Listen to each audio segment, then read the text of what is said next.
Hey, what's up, guys? Welcome back to the Slipstream. We're getting back into a special report today on the Las Vegas Grand Prix. I'm Ash. I'm Trey. I'm Sasha. And so the Las Vegas Grand Prix is a relatively new track that first raced on the F1 calendar in 23, and it's regarded as the coldest track of the season. You want to explain why?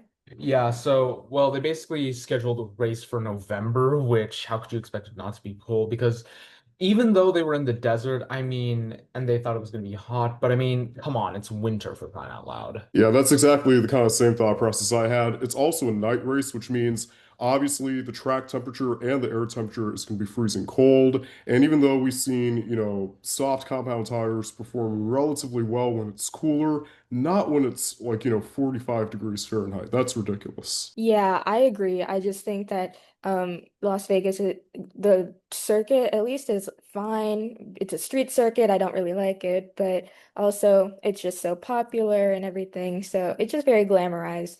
Yeah, and there also have been quite a few celebrity walks and carpet walks at the Las Vegas Grand Prix. It's definitely one of the showier event weekends in the Formula One calendar. And even though it does make for a lot of, aesthetic and authenticity, it's a little bit too over aesthetic because you're overcharging patrons, glamorizing literally everything, and the celebrities, they already, are a big focus in Formula One, but what about the racing? Yeah, Yeah, indeed. I kind of agree. I just think that definitely for the overcharging, but in some aspects I will disagree just because I love the aesthetics of Vegas, especially the Vegas Grand Prix. I love how flashy and showy it is sometimes because it's like, you I don't mind like one race being a little like over the top and yeah, I mean the racing is still cool and you get to soak in the vibes of the lights while watching the race. So Oh, for sure. I I, mean, I granted, like definitely like the the aesthetics of the Las Vegas Grand Prix. That's separate from the circuit, though. I definitely don't prefer street circuits. And going into the street circuit, it's a 6.2 kilometer track that has 17 corners at very high speeds. And it's like the longest main straightaway of the calendar, and it extends 2 kilometers down the city's main strip. And so the drivers get up to 350 kilometers per hour at the speed trap. And a track of that specific design is, in my personal opinion, just an accident waiting to happen, as Lando Norris found out when he was involved in a high-speed collision after spinning into the wall at the 2023 race and sustaining a 20-gram force collision into the barrier there. No, yes, and there's definitely been a couple of manhole cover incidents where you have the street circuit at Las Vegas, and there's this particular manhole that still hasn't been, modified to ensure the driver's safety and so that it doesn't ruin their floor. And that's one of the biggest, down points of this street circuit. But there's also a couple of iconic moments, such as Checo's double overtake on Magnussen from Haas and Lawson from V-Carb at the 24 race, which I thought was just incredible. I think that was like one of Checo's biggest highlights, in my opinion. And Charles Leclerc's penultimate corner takeover on Checo in the previous year's race as well. Right, absolutely. And I think that the problem with these street circuits is that while it doesn't cover a lot of the safety protocols, Yes. it's polarizing in the sense that it offers a lot of racing action, especially with the long straightaways and the high-speed corners. You have a chance to just kick the car in overdrive if you have a good powertrain and if your team has, developed your car well in the latter stages of the season. I And definitely honestly, agree. yeah, I have a lot of mixed opinions about the circuit, but what I will say about the racing action is what a spectacle it gives. Oh, for sure. Those long straightaways make for really good DRS trains and some iconic overtakes that we've seen over the years. But also, going back to the safety thing, it it just makes the race a little more exciting, I feel. Though it's not, normal per se, but it does make for a good race. Yeah, you want to look at the textbook definition of polarizing racetracks, then Las Vegas is there for you. But Yes. other than Hamilton, now going into the free practice and qualifying sessions, Hamilton, we saw him sporting a very special silver helmet that he would be racing with for the remainder of the season, and the Williams cars getting into quite a few incidents, including impeding Hadjar and locking up at the Big Sphere chicane. And we also saw a surprising P3 finish from Yuki Tsunoda in the first free practice session, his highest finish of the free practice session this year. Yes, that was quite exciting for me when I saw the update. And it's the third time the Japanese driver has finished in the top three in any format this season. And we also saw Norris and Piastri lacking this free practice session and qualifying, at least the free practice session, and they finished P7 and P9. But of course, Norris would make up for his fault by topping in just ahead of Kimi Antonelli, Yeah, which seems to be FP2. a yeah, FP2, which seems to be a recent theme of the end game this season. Yeah, he has to really just he had to really have pushed for these last couple of races just to gain the outcome that he needed. And so Las Vegas was one of the turning points of the season, I would say, like one of many. But if anyone's matching a championship contending driver's times consistently, it's definitely the rookie Antonelli. There's a reason why he's called Kimi Taliban Antonelli and Oh my Osama bin gosh, Taliban Laden. Antonelli. Yeah, I feel like Russell definitely found his mini-me when it comes to either performing so hard that you crash the car or underperforming to where you're just nowhere to be seen. I agree. I just think that during this season, Russell has been overperforming quite well. He's been Mercedes' most consistent driver for a really long time, and he's just consistently placing in the points. A lot of podiums this year as well. But do you think Antonelli has been finding his footing this late in the season? I mean, if we're being real here, his come up in the late stage of the season, I don't feel like it was much of a coincidence or something, unexpected. I feel like he's always been the kind of driver to put his head down and just do his best behind the wheel. But Europe was definitely a one-off kind of occurrence. I, yeah, I do agree. And the head down part is very true because he is a rookie and sometimes you have to just test the waters in the first kind of season. And he's been doing that pretty consistently apart from the European stint and beyond, I would feel after the European stint. And he's been really contributing to Mercedes points, but also just helping the number one driver, which is Russell, a lot. So I think this is a good kind of approach that Antonelli is taking by getting a feel out for this first season as a rookie, but also, being a large contributing factor to the team. Absolutely. And, provided the streets of Sin City literally flooded a week prior to the Formula One scene, and there was also a bit of a cold front that brought some rain into the city during Hmm. the day, and that absolutely shook up qualifying. I guess you could say it shook it up to the max, but not as Yeah, but we saw Behrman locking up on the second outlaw in Q1, as well as Albon racking up more damage for the Williams teams by slewing it into the same way Colapinto did a year ago.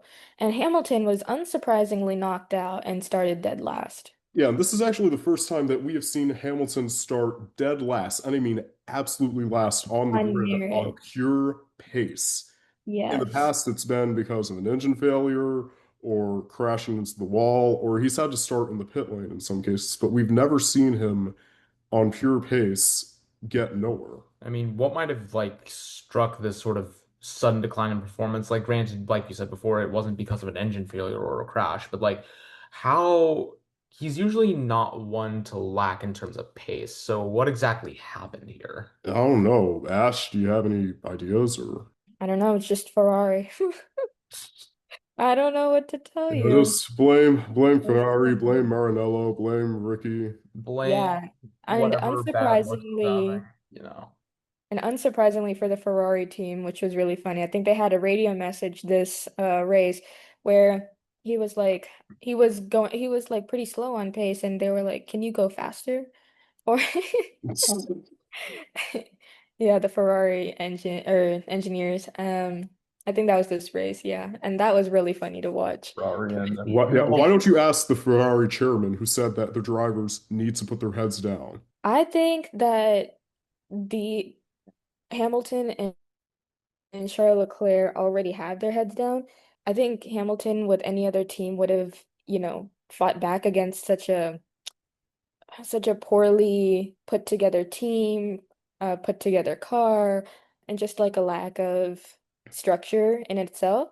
But you don't see Hamilton doing that here anymore. And you just kind of wonder why. Why would he like stray from his usual? Hamilton has so much experience. He should be contributing to team discussions and like pushing back against what he thinks isn't right. But he's kind of stopped doing that with Ferrari.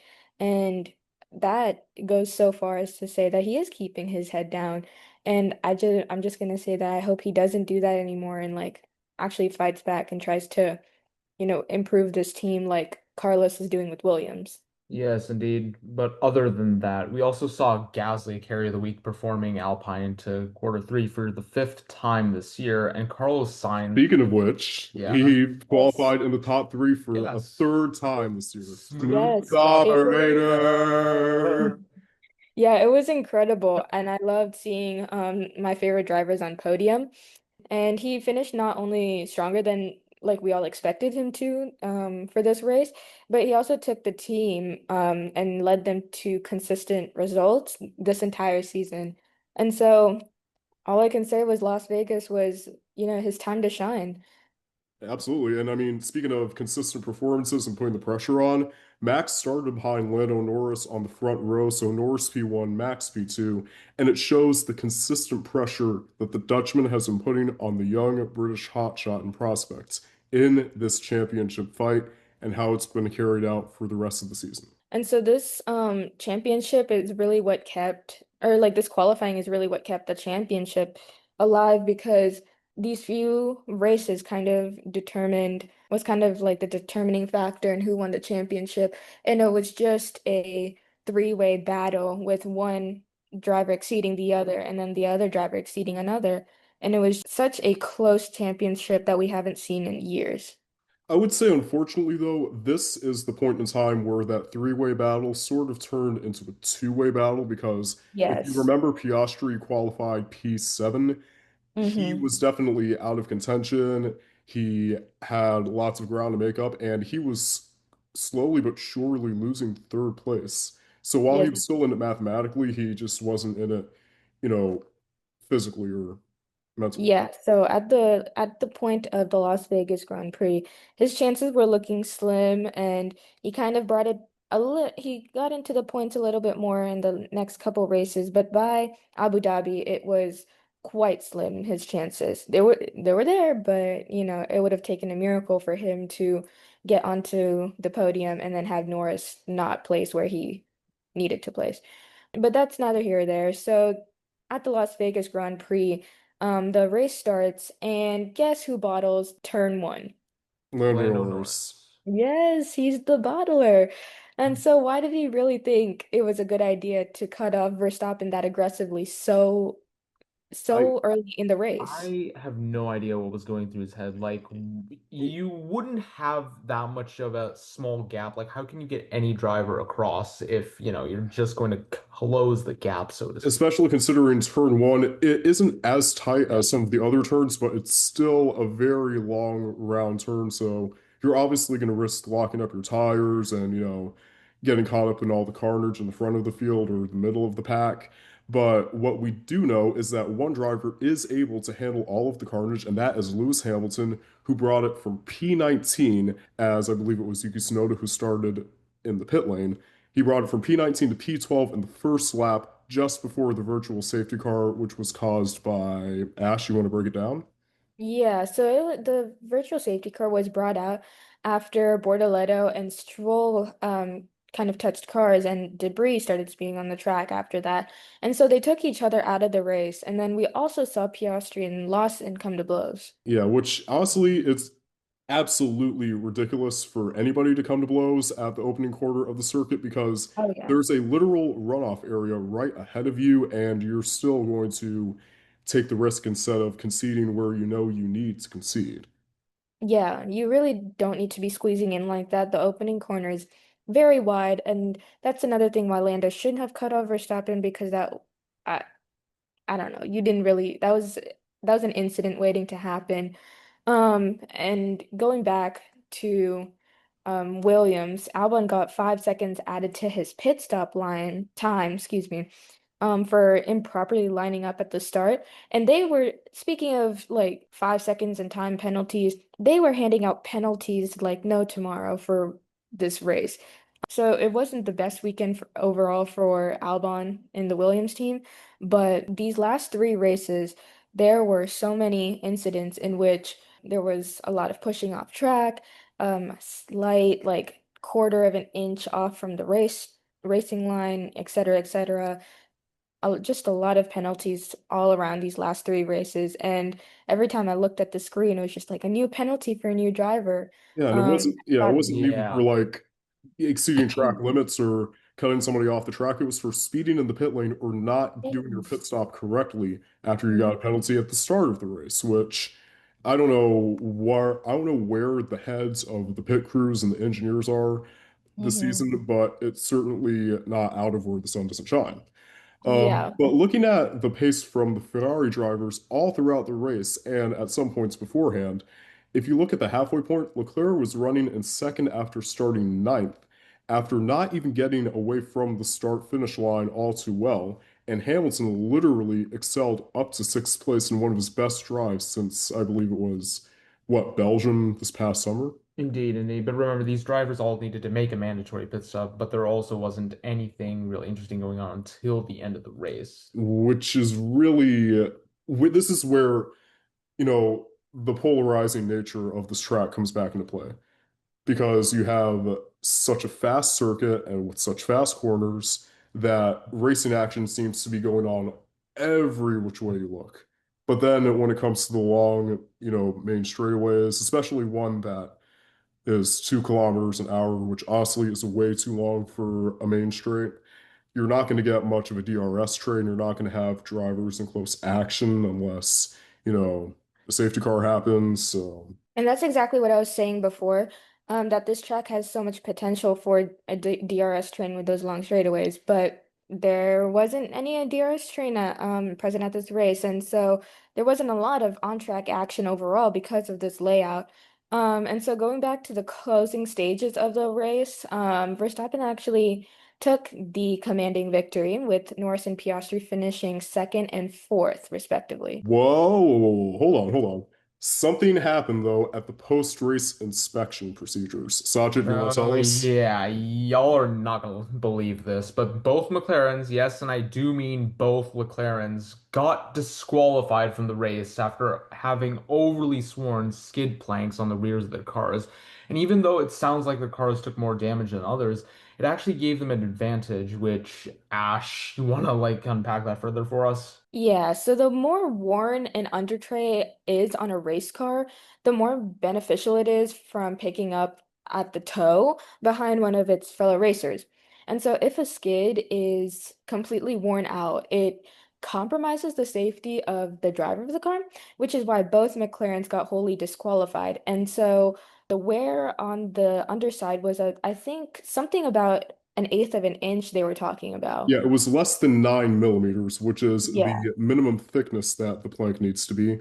And Yes. this brought Piastri and Verstappen to a tie in terms of championship points, 366 points, while Lando Norris still had 390 points. So it's still a 24-point gap, but it is closing fast. And remember, at the beginning of the summer break, Verstappen was nearly 100 points behind Piastri. Yes, that is correct. And so, because of this disqualification, there was a big shakeup in the competition for the title, and that just made it all the more exciting for us to watch. Oh yeah, absolutely. I was literally shaking in my boots when I woke up. When I woke up in the morning, I was like six Oh, yes, o'clock. when we all Oh, woke up I in the yeah. check morning. Instagram, and the first thing I see Yeah. is disqualified, disqualified, and I'm like, Jesus Christ, dude. I actually, when I first saw that on my page, I thought it was one of those like F1 meme pages, and they're saying Oh, they're that Yeah, I hopeful that thought they so get too. I was ready disqualified. to man. But And I thought it was like a meme page saying that I hope that they get disqualified, like a double disqualification.